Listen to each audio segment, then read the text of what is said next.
आणि आता पाहूयात 25:50 बातम्या.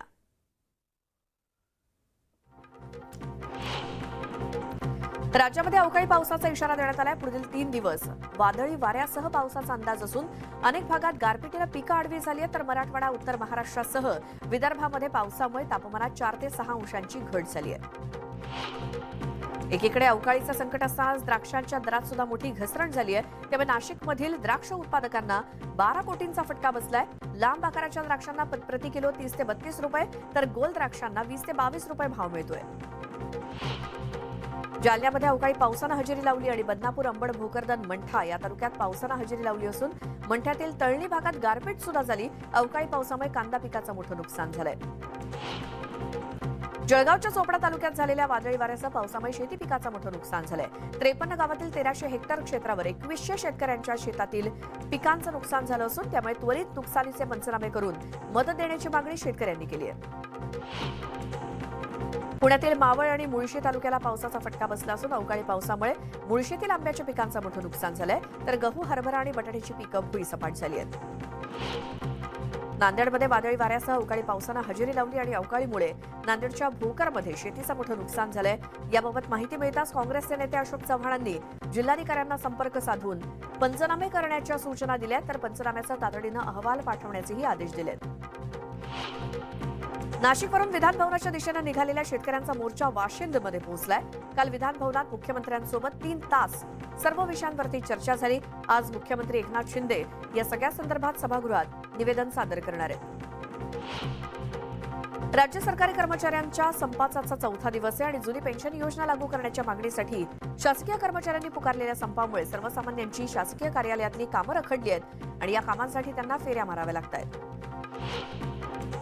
चोपडा तालुक्यातील शासकीय, निमशासकीय, आरोग्य विभागातील 3000हून अधिक कर्मचाऱ्यांनी संप पुकारलाय आणि या संपाला काँग्रेससह राष्ट्रवादीनं पाठिंबा दिलाय. राष्ट्रवादी काँग्रेसचे अरुण गुजराती यांनी आंदोलनस्थळी पोहोचत आंदोलकांशी चर्चा केली. जुन्या पेन्शन योजनेच्या मागणीसाठी दापोली कोकण कृषी विद्यापीठाचे कर्मचारी सुद्धा संपावरती गेलेत. डॉक्टर बाळासाहेब सावंत कोकण कृषी विद्यापीठाच्या पायऱ्यांवरती बसून या कर्मचाऱ्यांनी जुन्या पेन्शन योजनेची मागणी केली. मुख्यमंत्री एकनाथ शिंदे यांनी H3N2 या नव्या विषाणू संदर्भात आढावा बैठक घेतली आणि या बैठकीमध्ये मुख्यमंत्री एकनाथ शिंदेंनी कोरोना काळात उभी करण्यात आलेली यंत्रणा पुन्हा ऍक्टिव्ह करण्याच्या सूचना दिल्यात. तसंच गर्दीच्या ठिकाणी मास्क वापरण्याचं आवाहन केलंय. करवीर निवासिनी अंबाबाई मंदिरात रोज नवा वाद निर्माण होतोय. अशातच वार्तांकनासाठी माध्यम प्रतिनिधींना कॅमेराबंदी लागू करण्यात आली आहे. मंदिर प्रशासक जिल्हाधिकारी राहुल रेखावार यांनी तसे आदेश काढलेत. मराठवाडा रेल्वे कोच कारखान्याचा शुभारंभ पंतप्रधान नरेंद्र मोदी यांच्या हस्ते दिवाळीपूर्वी होणार असल्याची माहिती रेल्वे मंत्री अश्विनी वैष्णव यांनी दिली. तर लातूर रेल्वे स्टेशनवरती पिटलाईन उभारण्यास सुद्धा मंजुरी देण्यात आली आहे. लवकरच पिटलाईन उभारण्याच्या कामाला सुरुवात होणार असल्याचं वैष्णव म्हणाले. रत्नागिरीतील शिमगोत्सव अंतिम टप्प्यात आला असून भाविक पालख्यांचं दर्शन घेत आहेत. दापोलीचे माजी आमदार संजय कदम यांनी सुद्धा जुलाई देवीच्या पालखीचं दर्शन घेत पालखी खांद्यावरती नाचवण्याचा आनंद लुटला. पुणेकरांसाठी एक खुशखबर आहे. पुणे मुंबई आणि मुंबई पुणे विमानसेवा पुन्हा सुरू होणार आहे. 26 मार्च पासून पुणे मुंबई विमान प्रवास करता येणार आहे. गेल्या 5 वर्षांपासून पुणे मुंबई विमानसेवा बंद होती. नवी मुंबईतील ढोलकी फड तमाशा महोत्सवाला सांस्कृतिक मंत्री सुधीर मुनगंटीवार यांनी उपस्थिती लावली आणि यावेळी कलाकारांचं पेन्शन मानधन वाढवणार असल्याचं मुनगंटीवारांनी सांगितलं. याबाबतचा GR पुढच्या आठवड्यात निघेल. राज्य सरकारनं पुण्याच्या हद्दीलगतची 23 गावं पुणे महानगरपालिकेमध्ये समाविष्ट करण्याचा निर्णय घेतलाय. 2017 मध्ये 11 गावं समाविष्ट करण्यात आली होती. पायाभूत सुविधा आणि नियोजनबद्ध विकास व्हावा यासाठी या गावांचा महापालिकेत समावेश करण्यात आला. राज्यातील शैक्षणिक संस्थांना नवीन शैक्षणिक वर्षाची प्रवेश प्रक्रिया सुरू होण्यापूर्वी नॅक मूल्यांकन करून घेण्यासाठीची नोंदणी करण्यासाठी मुदतवाढ देण्यात आली. तशी माहिती उच्च आणि तंत्र शिक्षण मंत्री चंद्रकांत पाटील यांनी विधान परिषदेत दिली. नॅक मूल्यांकन प्रक्रियेतील अडचणी सोडवण्यासाठी परिस्पर्श योजना प्रस्तावित असल्याचं मंत्री पाटील यांनी म्हटलं. भाजप आमदार मिहिर कोटेचा यांनी मुंबईतलं वाढतं प्रदूषण रोखण्यासाठी शासन काय उपाययोजना करणार आहे याविषयी तारांकित प्रश्न उपस्थित केला. न्यूज 18 लोकमतनं मुंबईच्या प्रदूषणाचा मुद्दा सातत्यानं लावून धरला होता आणि यावरती शासनानं सकारात्मक प्रतिसाद देत तातडीनं कार्यवाही करण्याचं आश्वासन देखील दिलंय. स्वच्छ भारत अभियान अंतर्गत नवी मुंबई पालिकेच्या वतीनं व्हर्टिकल गार्डन तयार करण्यात आलंय आणि या झाडांच्या देखभालीसाठी लाखोंचा ठेका देण्यात आला. मात्र या झाडांना पाणीच घातलं जात नसल्यामुळे नागरिकांच्या पैशाचा अपव्यय झालाय. ठाण्यामध्ये अधिकारी आणि कर्मचाऱ्यांचे वाढलेले पगार, ठाणे परिवहन उपक्रमाच्या अनुदानाचा वाढता भार या कारणांमुळे पालिका प्रशासनाची दमछाक होते. त्यामुळे जमा खर्चाचं गणित जुळवण्यासाठी पालिका कर्ज उभारण्याची चाचपणी करत असल्याची माहिती मिळते. भिवंडीतील वंजारपट्टी नाका इथल्या उड्डाणपुलावरती ट्रेलर फसल्यामुळे मोठी वाहतूक कोंडी झाली. अखेर पोलिसांच्या प्रयत्नानंतर तब्बल 2 तासांनी वाहतूक सुरळीत झाली. त्यामुळे उड्डाणपुलावरील अवजड वाहतूक बंद करण्याची मागणी स्थानिक करत आहेत. प्रवाशांची वाढती मागणी लक्षात घेऊन बेस्ट प्रशासनानं सीएसएमटी ते नरिमन पॉइंट दरम्यान नवीन वातानुकूलित बस सुरू करण्याचा निर्णय घेतलाय. सीएसएमटी इथून पहिली बस सकाळी 8 वाजता तर शेवटची बस रात्री 8:45 वाजता सुटेल. म्हाडाच्या कोकण मंडळाच्या 4,654 घरांच्या सोडतीमधील प्रथम येणाऱ्याला प्राधान्य या योजनेतील 2,048 घरांसाठी आजपासून अर्ज स्वीकारण्यात येत आहेत. तर विरार पोळींजमधील घरांचा यामध्ये समावेश आहे. स्थानिक स्वराज्य संस्थांच्या निवडणुकांचं भवितव्य ठरवणारी सुप्रीम कोर्टातली सुनावणी आता 21 मार्चला होणार आहे. सत्ता संघर्षाची सुनावणी संपल्यानंतर आता न्यायमूर्ती धनंजय चंद्रचूड यांच्या खंडपीठासमोरच ही सुनावणी होईल. मंत्र्यांचा निर्णय बदलण्याचा किंवा त्यात हस्तक्षेपाचा अधिकार मुख्यमंत्र्यांना नाही, असा महत्त्वाचा निकाल मुंबई उच्च न्यायालयाच्या नागपूर खंडपीठानं दिलाय. चंद्रपूर जिल्हा मध्यवर्ती बँकेच्या पदभरती प्रकरणात नागपूर खंडपीठानं हा महत्त्वपूर्ण निर्णय दिलाय. निलेश राणे यांच्या वाढदिवसानिमित्तानं कुडाळमध्ये शिवगर्जना या महानाट्याचा प्रयोग होणार आहे आणि या महानाट्याचा शुभारंभ केंद्रीय मंत्री नारायण राणेंच्या उपस्थितीत होणार आहे. या सोहळ्यात नारायण राणे काय बोलतात याकडे सर्वांचं लक्ष लागलंय. डोंबिवलीमध्ये पलावा जंक्शन जवळ मनसे आमदार राजू पाटील यांनी लावलेल्या बॅनरची सध्या चर्चा सुरू आहे. चक्क मालमत्ता कर भरणार नाही असा आशय असलेला बॅनर त्यांनी लावलाय.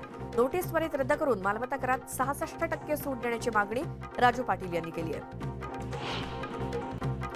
नितीन राऊत यांचे पुत्र कुणाल राऊत पुन्हा एकदा नव्या वादात सापडलेत. निवडणुका जर विवादानं होत असतील तर भाजपच्या कार्यालयामध्ये घुसा आणि कार्यालय तोडा, मात्र काम करून दाखवा असं विधान त्यांनी केलं. जळगावात युवक काँग्रेसचे प्रदेशाध्यक्ष कुणाल राऊत यांच्या उपस्थितीत युवा संवाद मेळाव्याचं आयोजन करण्यात आलं आणि या युवा संवाद मेळाव्यात कुणाल राऊत यांनी पदाधिकाऱ्यांना चांगली स्तंभी दिली. पद घेऊन काम न करणाऱ्या पदाधिकाऱ्यांना पदावरून कमी करण्याचा इशारा दिला.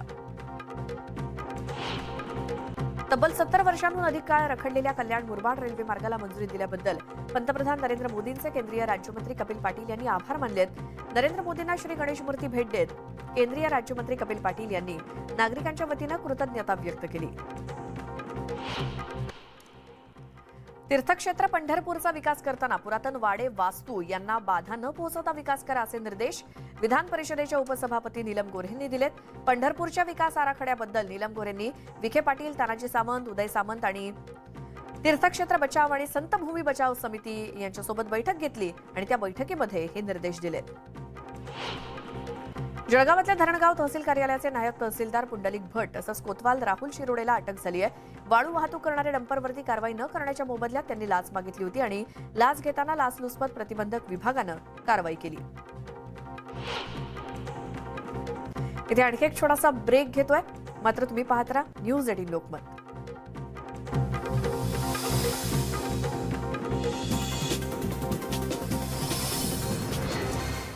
ब्रेक नंतर आपलं पुन्हा एकदा स्वागत आणि आता उर्वरित बातम्या पाहूयात वेगवान स्वरूपात.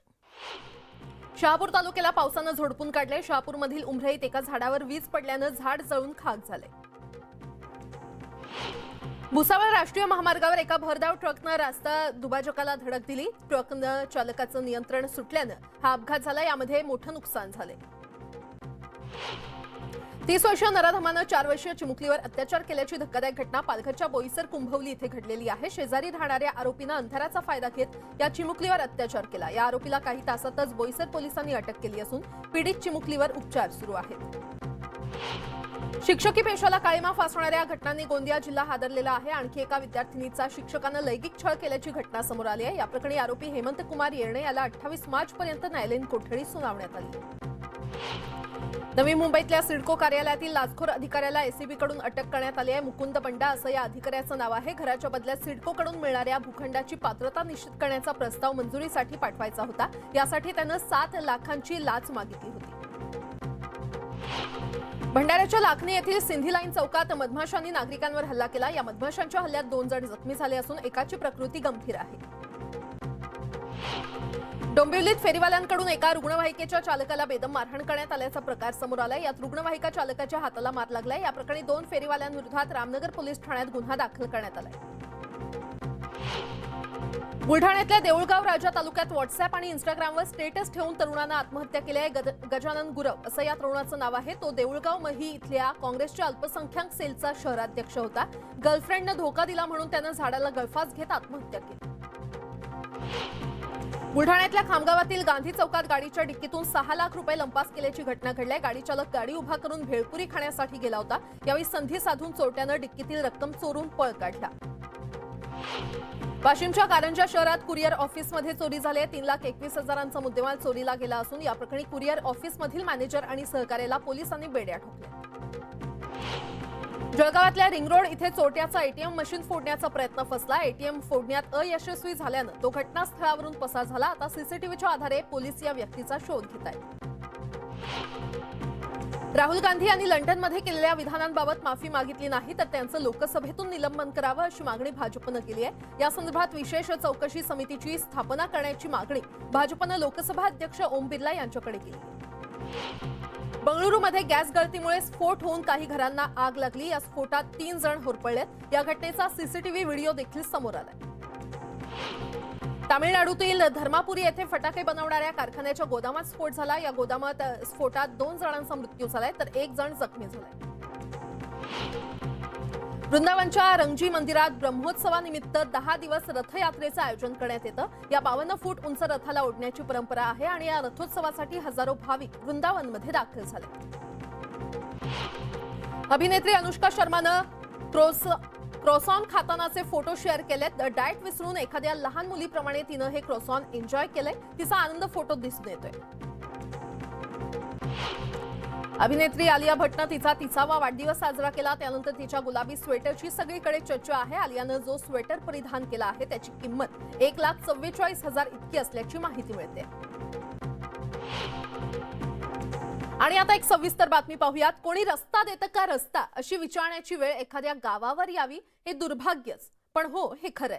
कोकणातील एका गावाच्या रस्त्याची वणवण दाखवणारा आमचा हा स्पेशल रिपोर्ट पाहूयात.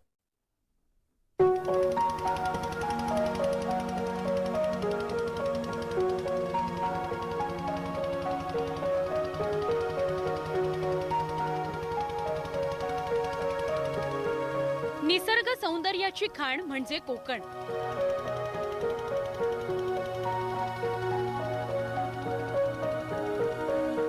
पण याच कोकणातील रत्नागिरीतल्या राजापूर तालुक्यात एका गावाला रस्ता हवा म्हणून टाहो फोडण्याची वेळ आली आहे. जुवे हे टुमदार बेट, वास्तव्यासाठी अप्रतिम वातावरण, गावाच्या चारही बाजूला निळशार पाणी. पण या बेटातून बाहेर पडण्यासाठी रस्ताच नाहीये. रोजचं सामान आणायचं, बाहेर गावी जायचं किंवा अगदी कुणी आजारी पडलं तर रुग्णवाहिका येण्यासाठीही सोय नाही. एक तर गावामध्ये आमचा रस्ता नाही आणि त्याच्यामुळे आम्हाला खूप त्रास होतोय. म्हातारी लोक आहेत, होडीचा प्रवास आहे आणि ॲम्ब्युलन्स येत नाही आणि या जायला खूप त्रास आहे. जुवे बेट हे जैतापूरच्या खाडीत वसलंय. या बेटाची स्वतंत्र ग्रामपंचायत आहे. 45 हेक्टरवर वसलेल्या जुवेमध्ये 111 घरं आहेत. सध्या ही घरं निम्म्याहून बंद आहेत कारण गावात येण्या जाण्याकरता रस्ताच नाहीये. लोकसंख्या फक्त 77, पण कुणी आजारी पडलं तर डॉक्टर पर्यंत कसं पोचायचं असा प्रश्न जुवेवासियांना पडतो. याचं दुकान नाही की काही नाही, कारण एवढ्या या खडतर परिस्थितीत कोण राहणार इकडे. म्हणून आम्हाला ह्या गावात आमचा रस्ता व्यवस्थित चांगला बांधून मिळावा, तो कुठेतरी चांगल्या मोठ्या रस्त्याला जोडावा अशी आमची इच्छा आहे. 2009 साली जुवे बेटापासून देवाचे गोठणे या गावापर्यंत खारभूमी खात्यानं 900 मीटर लांबीचा बंधारा बांधला. पण हा बंधारा खाजगी जागेतून जात असल्यानं तो बंद करण्यात आला. जुवेतल्या नागरिकांचे सगळे व्यवहार होडी भरोसे सुरू आहेत. यंत्रणांचे दरवाजे ठोठावले पण निराशाच पदरी पडली. स्थानिक आमदारांना तर याची साधी माहितीही नसल्याचं ग्रामस्थ सांगतात. हा रस्ता इकडे बंद केल्यामुळे आम्हाला इकडे पण येणं जाणं कठीण होतं, तिकडे जाणं कठीण होतं. त्यामुळे आम्हाला होडीशिवाय आम्हाला काही पर्याय नाही. आता रस्त्याचा प्रश्न तातडीनं सुटला नाही तर गावकऱ्यांनी आंदोलनाची तयारी केली आहे. जर हा रस्ता नाही झाला तर आम्ही जल आंदोलन करणार. आम्ही सर्व ग्रामस्थ ह्या पाण्यामध्ये जल आंदोलन, जन आक्रोश हा करणार आहोत. आणि शासनानं ह्याच्यावर जर नाही लक्ष घातला तर सर्वस्वी जबाबदार हे शासनच राहील. की जे आज आमच्या गावचा रस्त्याचा प्रश्न हा जटिल झालेला आहे. 77 लोकवस्तीचं गाव असलं तरीही संख्या म्हणून न बघता आम्हा हाडामासाच्या माणसांकरता मायबाप मुख्यमंत्री एकनाथ शिंदेंनीच आता या प्रश्नी लक्ष घालण्याची साध जुवे गावकऱ्यांनी घातली आहे. आता जुवेवासियांची ही साथ मुख्यमंत्री ऐकतात का आणि त्याला प्रतिसाद देतात का याकडे सगळ्यांचं लक्ष आहे. येत्या काही दिवसात जर समजा प्रशासनाने कोणतीच उपाययोजना केली नाही तर हे ग्रामस्थ जल आंदोलन करण्याच्या पवित्र्यात असल्याचं आपल्याला पाहायला मिळालं. व्हिडिओ जर्नलिस्ट अनिकेत होलमसह सचिन सावंत, न्यूज 18 लोकमत, रत्नागिरी.